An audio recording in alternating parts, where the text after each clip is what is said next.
여러분, 왜 책을 읽으시나요? 책은 시공간을 초월해서 롤모델을 만날 수 있습니다. 그리고 그 저자의 몇 년간의 경험과 지식을 저렴한 가격에 얻을 수 있어요. 저는 새로운 분야를 공부할 때 10권에서 20권 정도 책을 쌓아두고 한 번에 읽습니다. 그렇게 읽으면 전혀 모르던 분야도 기본 지식을 빠르게 쌓을 수 있더라고요. 책을 많이 읽는 것도 중요하지만 잘 읽는 것도 굉장히 중요합니다.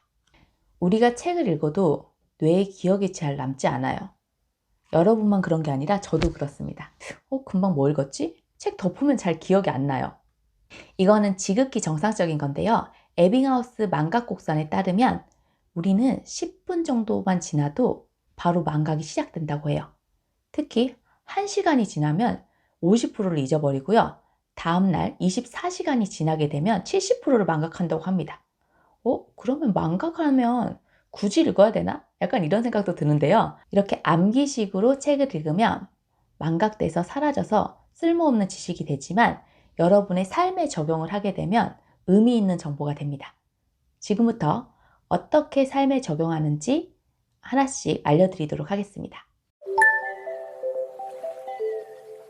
2016년부터 돈 공부를 시작하면서 책을 읽기 시작했습니다. 읽어야 될 책이 너무 많더라고요. 추천해준 책, 그리고 그 책을 읽으면 또 추천해주는 책 해서 진짜 막 무한루프 같이 계속 책이 쌓이기 시작했어요. 책을 빠르게 읽고 싶어서 속독도 연습했습니다. 하지만 속독으로 읽으니까 전혀 도움이 안 되더라고요. 그냥 글자는 이렇게 읽으라고 하잖아요. 속독에서는. 읽었는데 그냥 글은 눈은 보는데 뇌에 하나도 박히지 않더라고요. 그래서 어떻게 하면 책도 잘 읽을 수 있을까? 그 독서법에 대해서도 책을 같이 읽었는데요. 그러면서 제가 체화한 흡수 독서법이 만들어졌습니다. 획기장의 흡수 독서법 7단계 지금부터 말씀드리도록 하겠습니다. 이 방법으로 읽으시면 여러분도 책을 처음부터 끝까지 읽어야 된다 이런 부담감에서 벗어나시고 여러분이 필요한 부분을 쏙쏙 뽑아서 읽으실 수 있을 거예요. 흡수 독서법 1단계 앞표지, 뒷표지 보기입니다. 여러분 책을 샀을 때 어떻게 보시나요? 책을 사면 이렇게 들고 바로 다음 페이지로 넘어가서 책을 이렇게 보지 않으신가요? 저는 책을 볼 때 가장 앞표지 그리고 뒷표지를 봅니다. 하루에도 정말 수십 권, 수백 권의 책이 새로 나오고 있습니다. 그러면 서점에서 그 책이 선택이 되려면 어떻게 할까요? 당연히 표지가 가장 중요하겠죠? 출판사에서 가장 신경 쓰는 부분이 표지입니다. 이 표지에는 이 책의 메인 메시지를 담고 있어요. 그래서 표지만 봐도 이 책은 어떤 내용을 얘기하려고 하는구나를 알 수 있습니다. 그러니 여러분은 꼭 처음에는 앞표지, 뒷표지를 먼저 보시길 바랍니다. 2단계는 프롤로그와 에필로그 보기입니다. 프롤로그는 이 책이 본론으로 들어가기 전에 저자가 이런 의도를 가지고 썼다 라고 인트로를 시작하는 부분이에요. 프롤로그만 보더라도 저자가 왜 이 책을 썼고 이런 식으로 풀어가려고 하는구나를 알 수 있습니다. 그리고 이 프롤로그를 본 다음에 가장 뒤로 넘겨서 에필로그를 봅니다. 에필로그는 책을 다 쓴 다음에 저자가 쓴 부분인데요.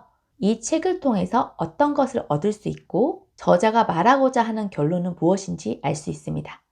3단계는 목차 보기입니다. 저자의 의도와 결론을 알았다면 이 내용을 어떻게 풀어갔는지 알 수 있는 부분입니다. 목차만 봐도 어느 정도 이 책의 내용을 알 수 있어요. 4단계는 궁금한 점 적어보기입니다. 지금까지는 책을 그냥 읽으셨을 텐데요. 이제는 바로 페이지를 넘어가는 게 아닌 여러분이 궁금한 점을 먼저 적어보는 거예요. 우리가 그냥 궁금하지도 않는데 보게 되면 어떻게 돼요? 그냥 이렇게 쓱 이렇게 보게 돼요. 하지만 궁금한 점이 있으면 계속 캐묻고 거기에 집중해서 읽다 보니까 훨씬 책이 더 잘 읽히거든요. 그래서 이 방법을 꼭 이 4단계 뛰어넘지 말고 꼭 해보시길 바라겠습니다. 4단계는 책과 대화하는 시간이라고 보시면 돼요. 여러분이 1, 2, 3단계를 통해서 궁금한 점을 적어보세요. 다음 5단계는 내가 적어놓은 궁금한 것에 대해 답을 찾는 시간입니다. 여러분이 순차적으로 책을 읽을 수도 있지만 그 답을 찾는 부분, 목차에서 보면 그 답이 어디에 나와 있는지 알 수 있을 거예요. 그러면서 그 부분을 바로 점프를 해가지고 읽으실 수도 있고요.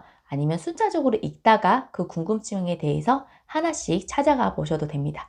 이 궁금증에 대해 답을 찾았다면 그 부분에 대해 밑줄로 표기해 두고 내 생각을 적어보세요. 6단계는 독서 토론을 통해 흡수하기입니다. 1단계부터 5단계는 나 혼자 책을 읽고 흡수했다면 6단계 독서 토론에서는 내 생각을 타인에게 이야기하면서 흡수하는 겁니다.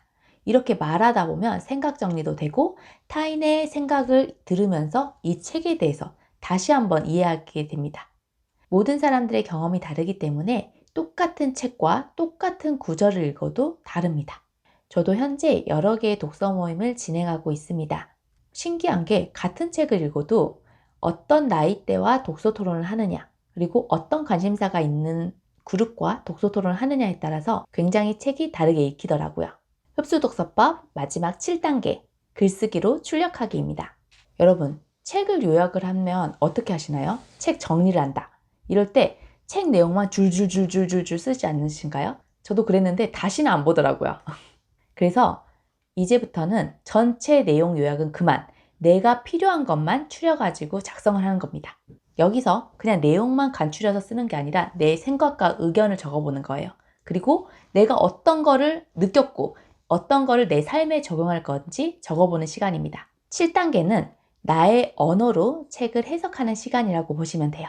타이탄의 도구들을 보면 쓰고 쓰고 또 써라 라는 구절이 있습니다. 여러분 7단계에서 책을 읽고 글쓰기로 출력하세요 라고 하니까 나 글 못 쓰는데 글쓰기 너무 어려워요 라고 생각하실 수 있어요. 하지만 계속해서 쓰게 되면 글쓰기가 늘어납니다. 이 책에서도 그 점을 강조하고 있어요. 화려하기보다는 솔직하게 써라. 그리고 매일 허접하게라도 2장씩 써라. 그리고 질보다 양이 먼저다. 양적 팽창이 질적 전이를 가져온다고 합니다. 지금부터 여러분 자신감을 갖고 매일 글쓰기 도전해 보시길 바랍니다. 지금까지 패키장의 흡수독서법 7단계를 알아봤습니다. 1단계, 앞표지, 뒷표지를 보고 책의 메인 메시지를 파악한다. 2단계, 프롤로그와 에필로그를 보고 저자가 이 책을 왜 썼는지, 그리고 이 책을 어떻게 풀어갔는지, 어떤 부분이 중요한지에 대해서 파악한다. 3단계, 목차 보기. 목차를 통해 이 책이 어떻게 구성되어 있는지 파악한다. 4단계, 내가 궁금한 점을 적어보기. 이 책에서 내가 어떤 거를 찾으려고 하는지 궁금한 점을 적어보는 겁니다. 5단계, 내가 궁금한 점에 대해서 답을 찾기. 그냥 읽는 것이 아니라 여러분이 진짜 궁금한 점을 탁 포인트 잡아서 답을 찾는 거예요. 6단계는 독서 토론하기입니다. 지금까지 1단계부터 5단계는 혼자 책을 읽었다면 6단계에서는 다른 사람들과 소통을 하면서 더 책을 깊게 읽는 시간입니다. 7단계는 글쓰기입니다.